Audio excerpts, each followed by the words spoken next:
The UK is one of the countries that would be hit with Trump's Greenland tariff, and British Prime Minister Keir Starmer is responding. Crystal Gumansing is with us from London. Crystal, it may be a sign of the pressure European leaders are under that Starmer came out to give a televised address in Switzerland this morning. What did he say?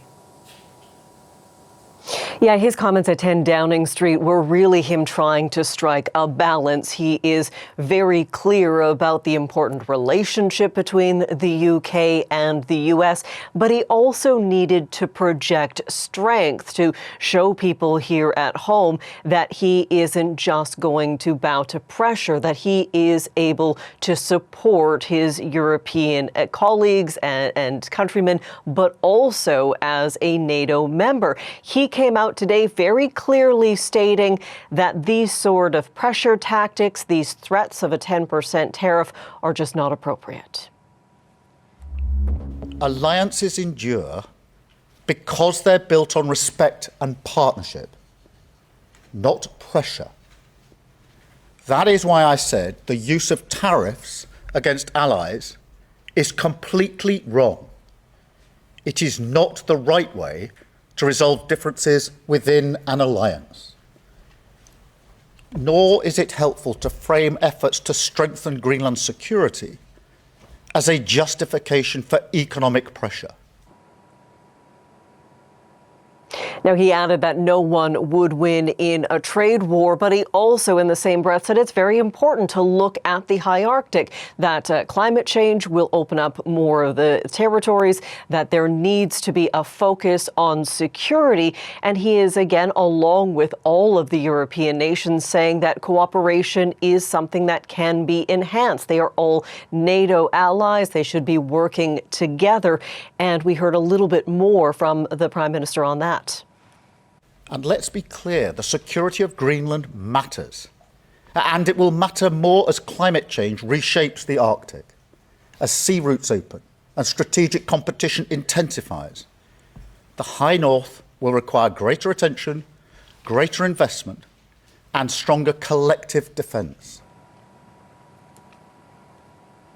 So collective defense, we should prepare ourselves to hear a lot about that in the coming days as those NATO members try to talk about the collective defense, how everyone can work together in a hope that they can draw U.S. President Donald Trump onto their side.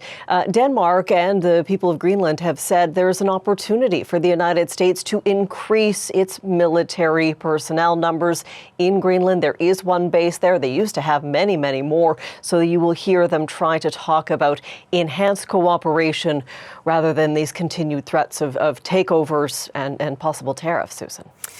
Crystal, I misspoke there. I thought he was already in Davos this morning. He, in fact, as you said, is at number 10 Downing Street in London this morning, the Prime Minister of the UK. Now, Trump's tariff threat on Greenland extends to a number of other European countries, including France and Germany. What are we hearing from other European leaders?